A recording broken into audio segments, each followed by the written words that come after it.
Assalamualaikum warahmatullahi wabarakatuh. Waalaikumsalam. Waalaikumsalam warahmatullahi wabarakatuh. Ya teman-teman, terima kasih atas kehadirannya. Hari ini kelompok 10 akan menjelaskan tentang alternatif asesmen. Jadi kita mulai aja. Siti Nur Hasim, salah. Hani bisa next slide-nya.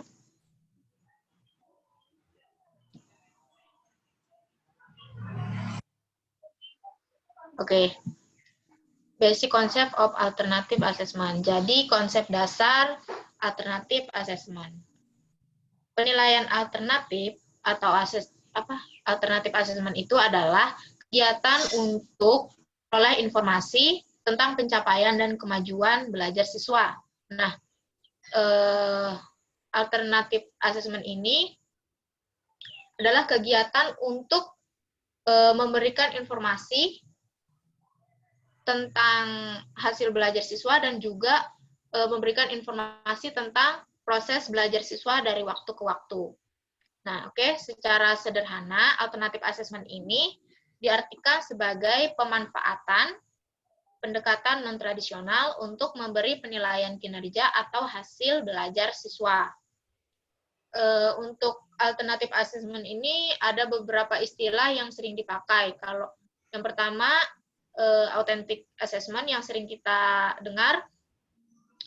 Kenapa disebut authentic assessment? Karena alternatif assessment ini dirancang untuk menjamin keaslian dan kejujuran penilaian.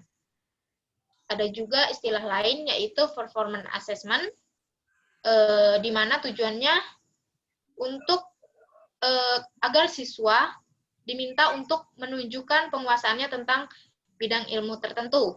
Misalnya menjelaskan dengan kata-kata atau caranya sendiri tentang peristiwa itu, atau siswa itu diminta untuk memecahkan masalah dengan cara dan hasil yang benar. Kalau itu untuk istilah performance assessment.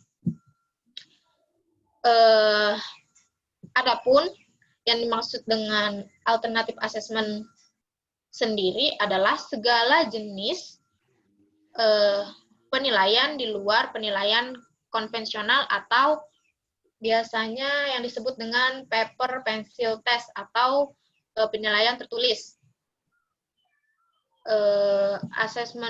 Alternatif assessment ini tidak menghilangkan konvensional test tadi, tidak menghilangkan metode paper and pencil test, tetapi merupakan bentuk assessment lain yang dapat mengukur kemampuan peserta didik yang tidak bisa dicapai atau yang tidak bisa dijangkau oleh tes konvensional.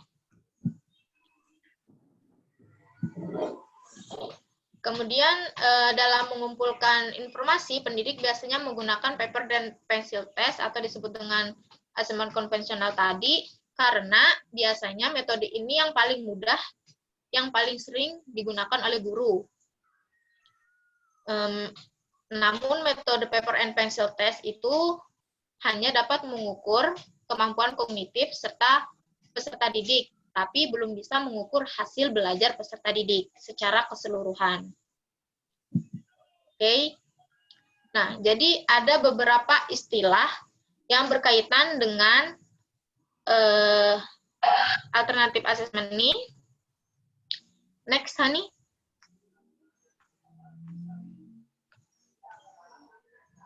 Nah, yang pertama ada traditional assessment, performance assessment, authentic assessment, portfolio assessment, achievement assessment, and also alternative assessment. Oke, jadi kita mulai dari traditional assessment. Hani, next.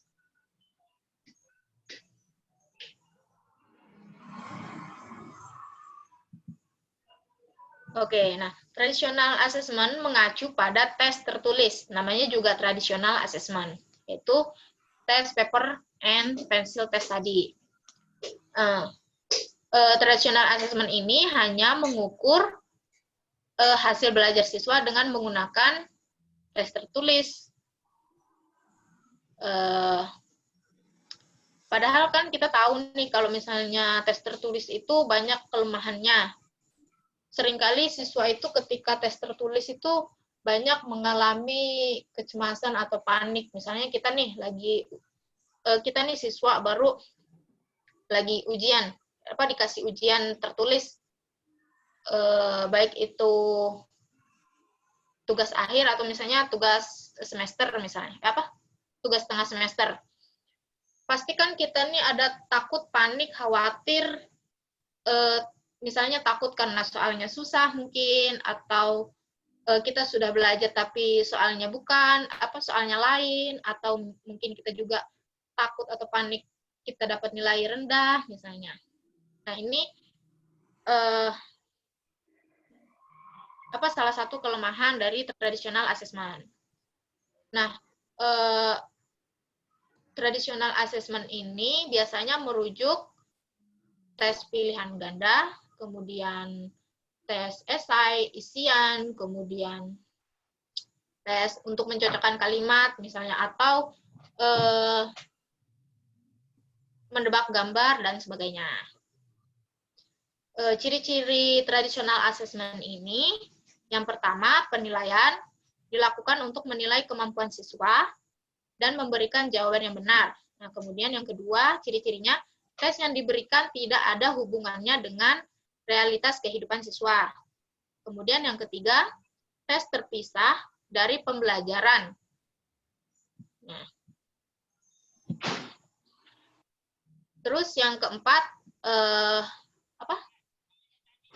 dapat diskor dengan reliabilitas tinggi. Nah, kemudian yang tes diberikan dalam bentuk skor. Oke. Nah, manfaat traditional assessment itu yang pertama ada bisa mengetahui tingkat pencapaian kompetensi selama dan setelah proses pembelajaran berlangsung. Kemudian yang kedua, untuk memberikan umpan balik bagi peserta didik agar mengetahui kekuatan dan kelemahannya dalam proses pencapaian kompetensi.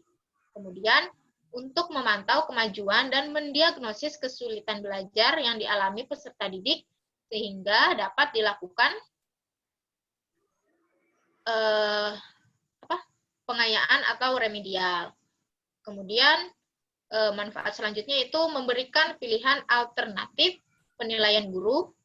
Kemudian yang terakhir, memberikan informasi kepada orang tua tentang efektivitas pendidikan selama peserta didik melakukan proses pembelajaran di sekolah.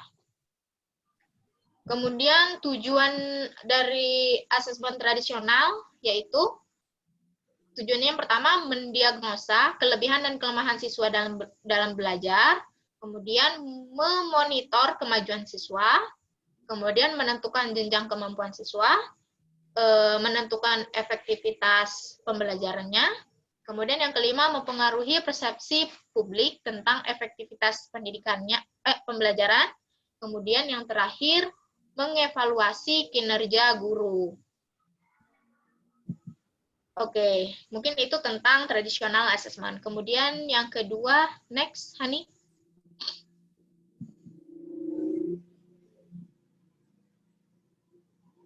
Nah, yang kedua yaitu performance assessment. Nah, performance assessment atau asesmen kinerja merupakan asesmen yang menghendaki siswa untuk mendemonstrasikan kemampuannya, baik pengetahuan atau keterampilan dalam bentuk kinerja yang nyata, yang ditunjukkan dalam bentuk penyelesaian suatu tugas, bukan hanya menjawab atau memilih jawaban yang sudah tersedia. Nah, asesmen kinerja menilai hasil belajar siswa dalam proses belajarnya. Jadi kalau diambil singkatnya, performance assessment ini penilaian proses belajarnya, bukan penilaian hasil belajar, tapi penilaian proses belajarnya. Nah, kalau menurut Burke, penilaian kinerja merupakan proses pengumpulan data melalui observasi sistematik untuk membuat kebijakan bagi seorang individu. Nah, terdapat 5 elemen kunci dalam penilaian BERT.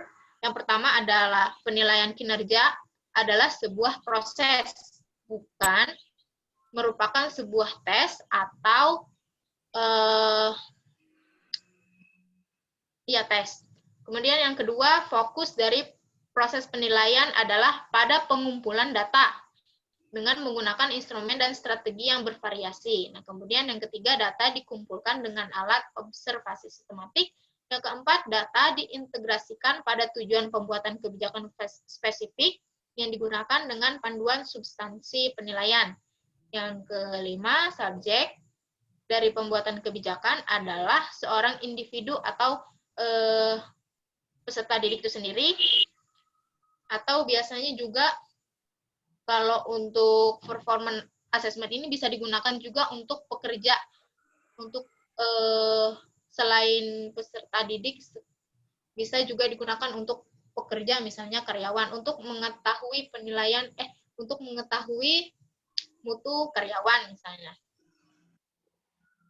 Nah, penilaian kinerja juga merupakan penilaian terhadap seseorang mencakup proses perolehan, penerapan pengetahuan, kemudian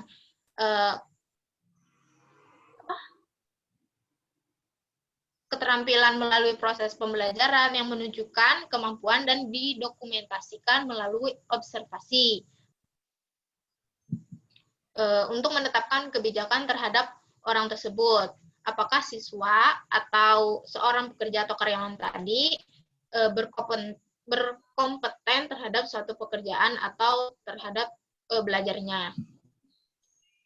Nah,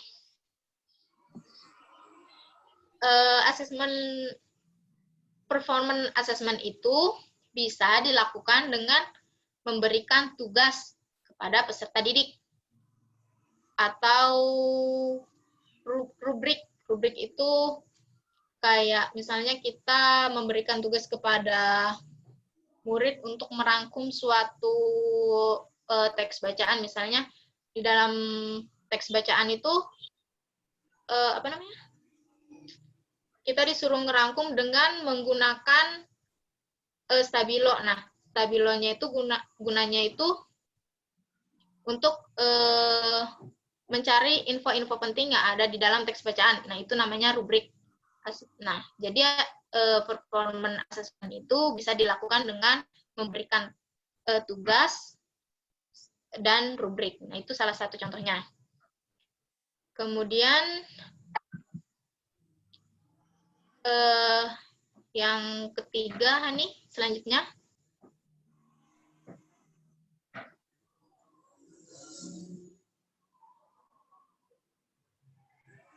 Nah, kemudian authentic assessment. Nah, authentic assessment itu merupakan asesmen yang menuntut siswa mampu menerapkan pengetahuan dan keterampilannya dalam kehidupan nyata di luar sekolah. Tujuannya untuk mengumpulkan bukti-bukti apakah siswa sudah dapat menggunakan pengetahuan dan keterampilannya secara efektif dalam kehidupan nyata dan dapat memberikan kritik terhadap upaya yang ia lakukan. Jadi, maksudnya dari authentic assessment ini adalah penilaian tentang bagaimana peserta didik itu dapat mengaplikasikan pengetahuan dan keterampilan yang didapat di sekolah, diaplikasikan ke dunia nyata atau di luar sekolah.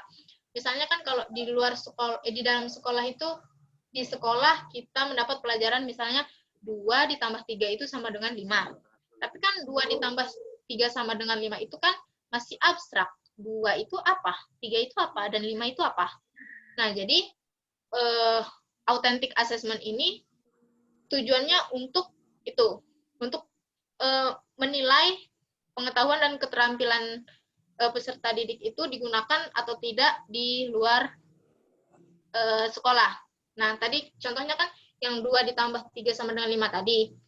Kalau di sekolah, 2 tambah 3 sama dengan 5, kita tahu. Tapi kalau di luar sekolah atau di kehidupan nyata, 2 ditambah 3 sama dengan 5 itu kan abstrak. 2 itu apa, 3 itu apa, dan 5 itu apa. Nah, jadi kita peserta didik ditugaskan untuk apa ya namanya? Mengetahui bagaimana cara 2 ditambah 3 sama dengan 5. Yaitu misalnya peserta didik bisa mengambil contoh 2 bola ditambah 3 bola sama dengan 5 bola. Nah, jadi itu kalau misalnya diaplikasikan ke dalam ke luar sekolah atau di dunia nyata. Itu merupakan salah satu contoh dari authentic assessment.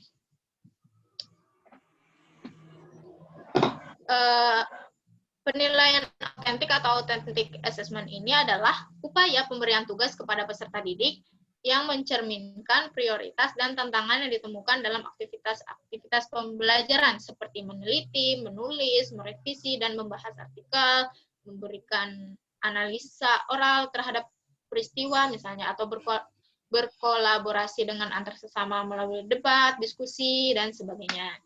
Nah, jadi penilaian autentik atau authentic assessment ini lebih tepat digunakan penilaian proses pembelajaran. Yang pertama, lebih tepat digunakan saat penilaian proses pembelajaran untuk mengetahui, yaitu 1, kesiapan peserta didik, kemudian yang 2 untuk mengetahui prosesnya, kemudian yang ketiga untuk mengetahui hasil belajarnya. Nah, keterpaduan penilaian ketiga komponen yang tadi itu, kesiapan, proses, dan hasil itu menggambarkan kapasitas, gaya, dan perolehan belajar peserta didik yang mampu menghasilkan dampak instruksional atau pada aspek pengetahuan dan dampak pengiring pada aspek sikap peserta didik itu sendiri. Nah, kalau bagi guru, authentic assessment itu adalah digunakan untuk merencanakan program perbaikan atau misalnya remedial, pengayaan, atau pelayanan konseling. Selain itu juga authentic assessment itu digunakan sebagai bahan untuk memperbaiki proses pembelajaran sesuai dengan standar penilaian pendidikan. Penilaian proses pembelajaran dilakukan saat proses pembelajaran dengan menggunakan alat lembar pengamatan, kemudian angket sebaya, kemudian rekaman, catatan anekdot, dan refleksi.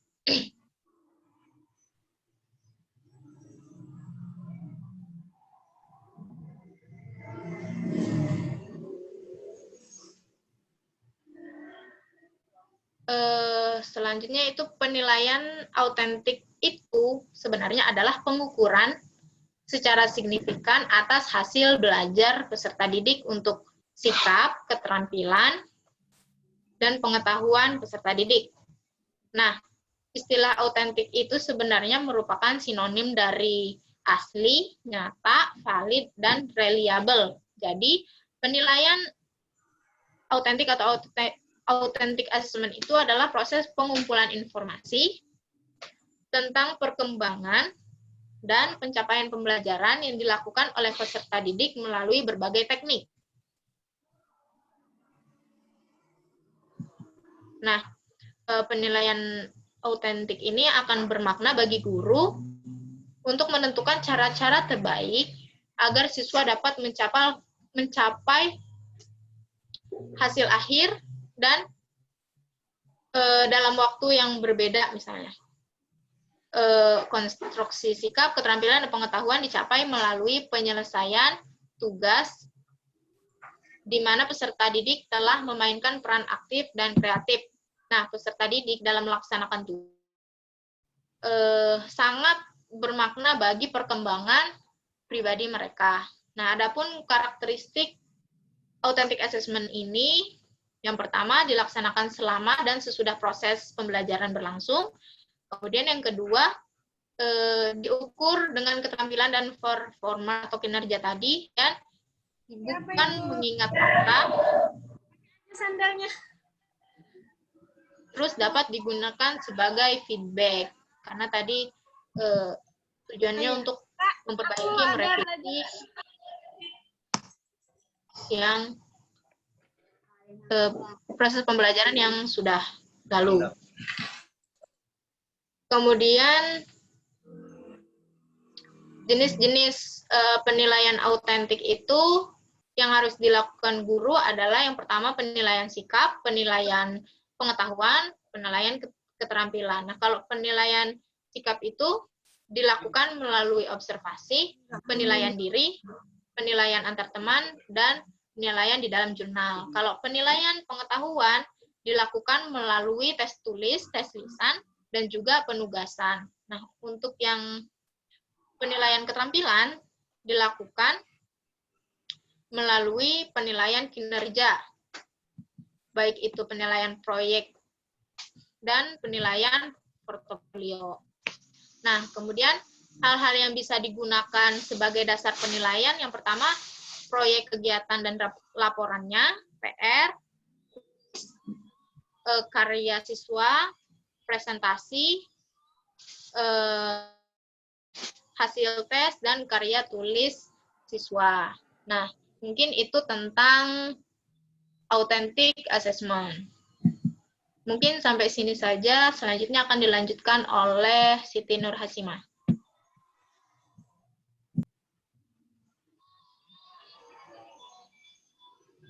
Baik, langsung saja ya. Next, Hani.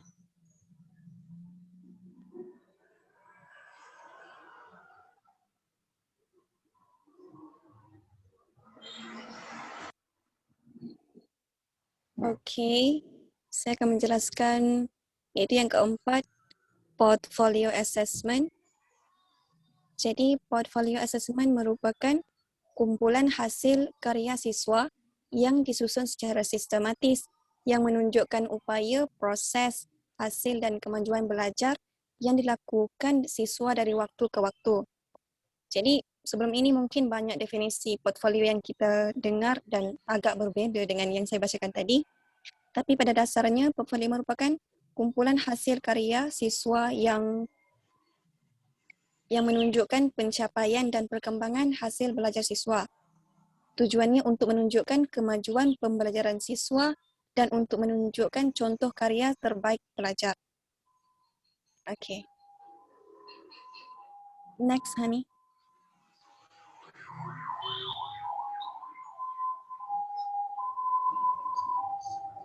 Okay, seterusnya, achievement assessment. Achievement assessment merupakan pengertian umum terhadap semua usaha penilaian untuk mengukur, mengetahui, dan mendeskripsikan hasil belajar siswa, baik yang dilakukan dengan tes tertulis, asesmen kinerja, portfolio, dan semua usaha untuk memperoleh informasi hasil dan kemajuan belajar siswa.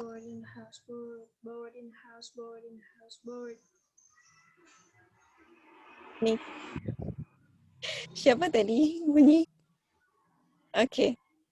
Seterusnya, Hagen dan Thorndike mendefinisikan achievement assessment sebagai jenis ujian kemampuan yang menerapkan apa yang telah dipelajari oleh seseorang. Dan Downey menjelaskan achievement assessment sebagai apa-apa ujian yang mengukur pencapaian seseorang individu setelah menjalani latihan atau pembelajaran. Okay. Next.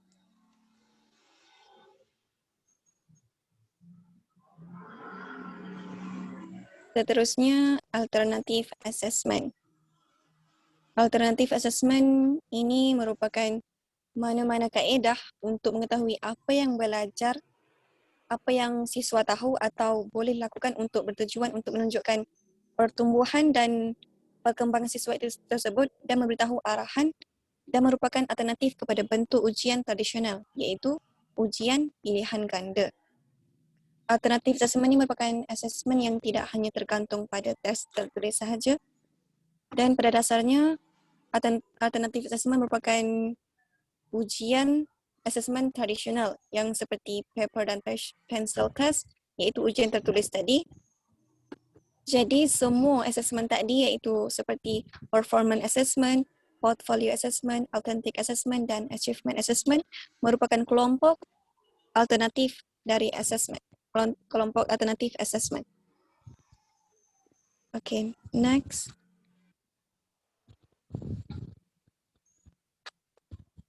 Seterusnya, advantage of alternative assessment. Kelebihannya yang pertama iaitu dapat menilai hasil belajar yang kompleks dan keterampilan yang tidak dapat dinilai dengan asesmen tradisional. Contohnya, jika kita ingin mengukur kinerja kerja siswa dalam membuat karangan, maka banyak aspek yang dapat diukur dari tugas karangan tersebut. Misalnya, kemampuan siswa dalam menulis paragraf yang baik, pemilihan kosakata yang tepat, dan kemampuan siswa dalam menuangkan ide dalam bentuk tulisan. Okey, yang kedua iaitu kelebihannya dapat menyajikan hasil penilaian yang lebih hakiki dan langsung dan lengkap. Dengan melakukan asesmen, kita juga dapat menilai hasil pelajar tadi secara lengkap dan tidak hanya hasil belajar dalam ranah kognitif, tapi juga ranah afektif. Okey, yang ketiga iaitu memberi kesempatan kepada siswa untuk self-evaluation dirinya sendiri. Yang keempat iaitu membantu guru untuk menilai efektivitas pembelajaran yang telah dilakukan. Dan yang kelima iaitu meningkatkan daya transferabilitas hasil belajar. Dan di sini juga meningkatkan motivasi siswa untuk terus belajar. Okay, next.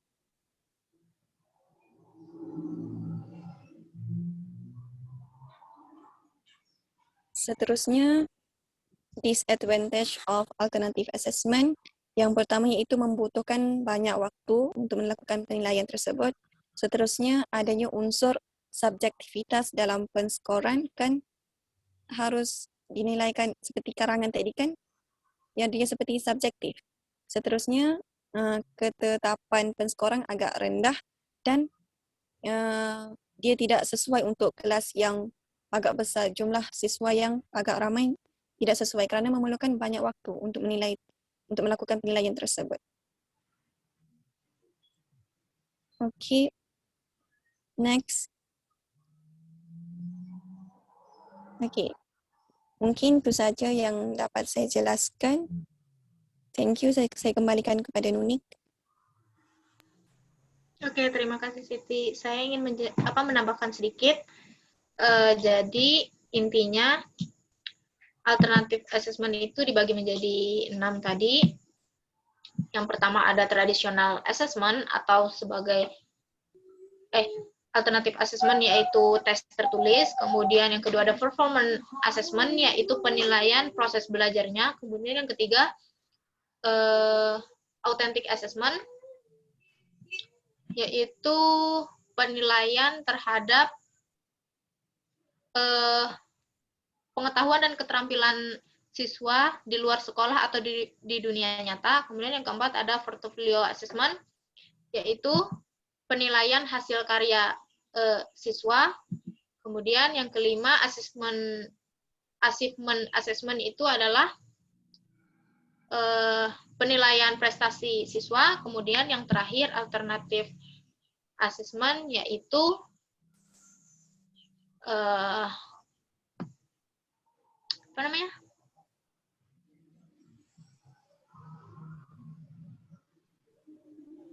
alternatif assessment itu tidak hanya bergantung pada tes tertulis, tetapi juga tes lisan dan prestasi peserta didik. Nah, mungkin itu saja dari kami. Kurang lebihnya mohon maaf. Saya cukupkan sampai di sini. Assalamualaikum warahmatullahi wabarakatuh. Waalaikumsalam warahmatullahi wabarakatuh. Waalaikumsalam. Terima kasih, guys.